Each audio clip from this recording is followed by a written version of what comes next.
So, welcome back everybody.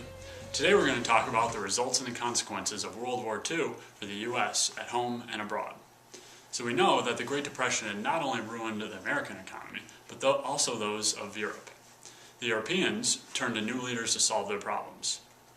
In America, it caused President Roosevelt to focus on our domestic problems, thereby adapting an isolationist stance from the old world's drama. The US, in doing this, let Mussolini get stronger in Italy, as well as Hitler in Germany. The Germans resented the Treaty of Versailles from World War I, which had crushed the German economy as well as their pride. Hitler did this by building up a military, which was against the rules. He occupied Austria, and the European leaders appeased Hitler at the Munich conference by allowing him to take Rhineland and Sudetenland to make sure that there was peace in our time. He was like a baby who cries until he gets candy. And once he got some candy, do you think he was going to stop until he gets more? So, with the dictators in place in Germany, Italy, Japan, and USSR, there were a lot of tough guys with big egos all trying to expand their territory. Trying to maintain its neutral stance, the US signed the Neutrality Acts, which kept us from selling guns and giving loans to warring nations. Americans were also prohibited from sailing on warring nation ships because we all remember the Lusitania, right?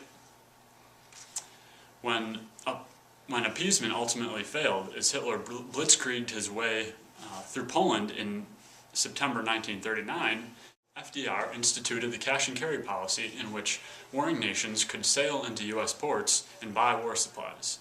But with the British controlling the Atlantic at the time, who do you think he was really favoring? The American government then shed any remnants of neutrality by starting the Lend-Lease Agreement. In doing so, we declared America to be the great arsenal of democracy. The US also had to deal with Japanese aggression in the Pacific by Tojo and Hirohito.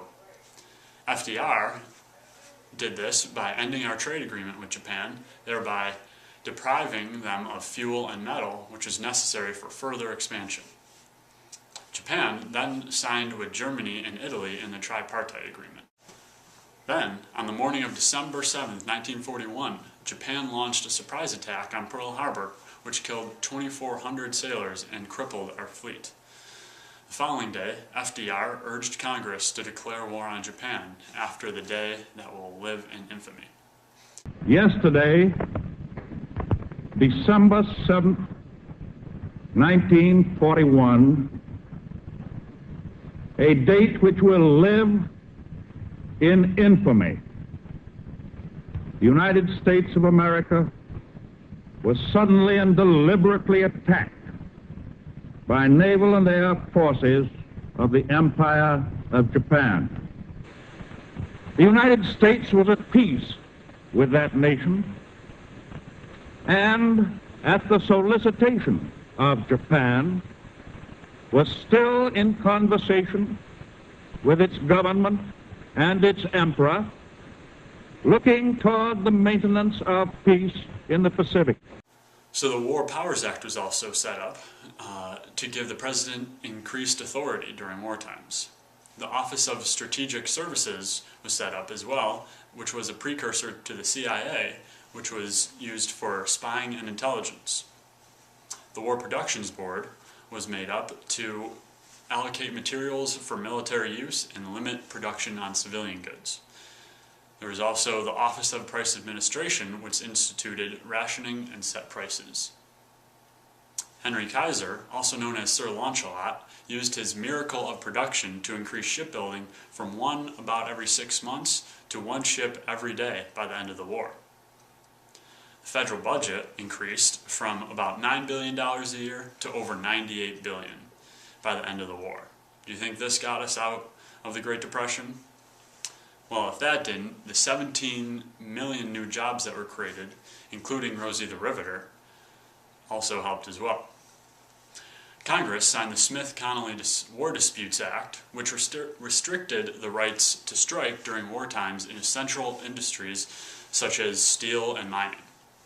The president also froze wages, rents, and prices to prevent inflation. Civilians rationed, held scrap drives, planted victory gardens, and bought billions of dollars in war bonds to help support the war. But during the war, the government sent 110,000 Japanese American citizens to internment camps in the desert for over 3 years. This caused billions of dollars in lost homes, businesses, jobs, and possessions. The government feared disloyalty and spying on their part. My father came from Japan in 1905. He was 15 when he immigrated from Japan. He worked until he was able to actually build a store. Let me tell you a story in the form of a dream. I don't know why I have to tell it, but I know what it means. Close your eyes, just picture the scene as I paint it for you. It was World War II when this man named Kenji woke up. Ken was not a soldier.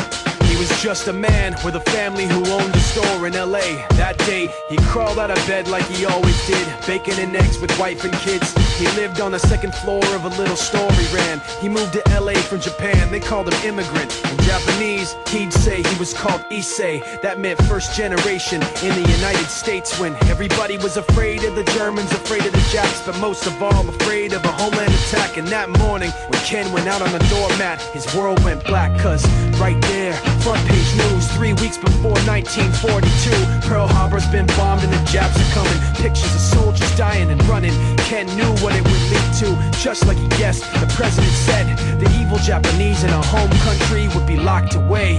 They gave Ken a couple of days to get his whole life packed in 2 bags. Just 2 bags, couldn't even pack his clothes. Some folks didn't even have a suitcase to pack anything in, so 2 trash bags is all he gave them. And when the kids asked Mom, where are we going? Nobody even knew what to say to them. Ken didn't want to lie, he said the US is looking for spies, so we have to live in a place called Manzanar, where a lot of Japanese people are. Stop it, don't look at the gunmen. You don't want to get the soldiers wondering if you're gonna run or not, cause if you run then you might get shot. Other than that, try not to think about it. Try not to worry about it being so crowded, cause someday we'll get out. Someday, someday. As soon as war broke out, the FBI came and they just come to the house and you have to come. All the Japanese have to go. They took Mr. Lee, and people couldn't understand why they had to take him, because he's just innocent laborer. So now they're in a town with soldiers surrounding them. Every day, every night, look down at them. From watchtowers up on the wall, Ken couldn't really hate them at all. They were just doing the job, and he wasn't gonna make any problems. He had a little garden, vegetables and fruits that he gave to the troops in a basket his wife made. But in the back of his mind, he wanted his family's life saved. Prisoners of war in their own damn country, what for? As time passed in the prison town, he wondered if he'd live it down if and when they were free. The only way out was joining the army, and supposedly some men went out for the army, signed on, and ended up flying to Japan with a bomb. That 15-kiloton blast put an end to the war pretty fast. 2 cities were blown to bits. The end of the war came quick, and Ken got out big hopes of a normal life with his kids and his wife. But then they got back to their home, and what they saw made him feel so alone. These people had trashed every room, smashed in the windows and bashed in the doors, written on the walls and the floor, Japs not welcome anymore. And Kenji dropped both of his bags at his sides and just stood outside. He looked at his wife without words to say. She looked back at him, wiping tears away, and said, someday we'll be okay, someday.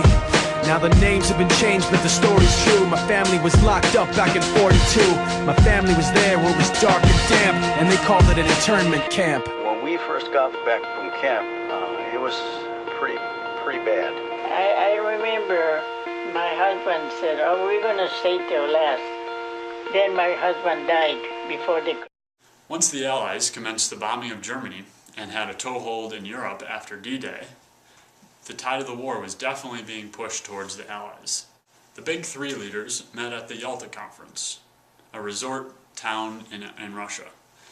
They did so to discuss post-war Europe and what to do with pesky old Germany, who started the war once again, and also to create a peacekeeping organization that we all know these days.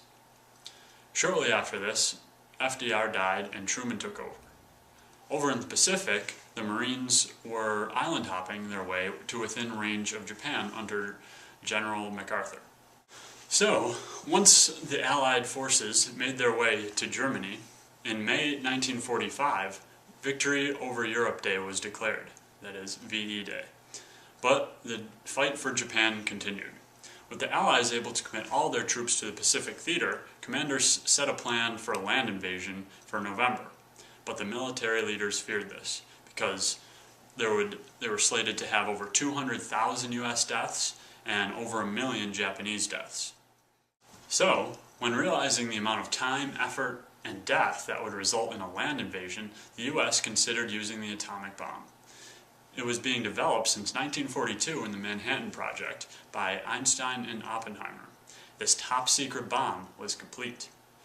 3 bombs were built, but they used one in testing in the desert in hopes that the other 2 would work. Truman told the Japanese if they didn't surrender, they would face destruction. Do you think they surrendered? No. So on August 6, 1945, the B-29 bomber Enola Gay dropped the first atomic bomb on Hiroshima.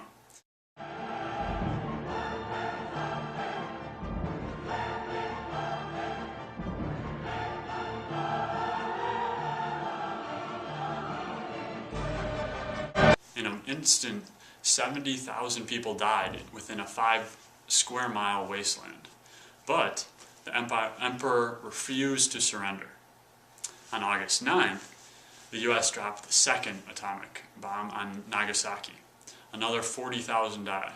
The US threatens the use of a third one, even though we don't have one. So what do you think happens? Victory over Japan Day. Finally, August 14th, 1945, Japan surrendered. In September, Japanese and the Allies met on the USS Missouri in Tokyo Bay to officially end the war. With this long war, the jobs that were created by the defense industry and the military ended the Great Depression. And now, with the end of the war, the rationing of gas, the rubbers, shoes, and food that were conserved and sent to the soldiers could now stay at home. So, the human toll of World War II was with over 20 million soldiers killed and millions more civilians. The US alone lost 400,000 and another 600,000 were wounded.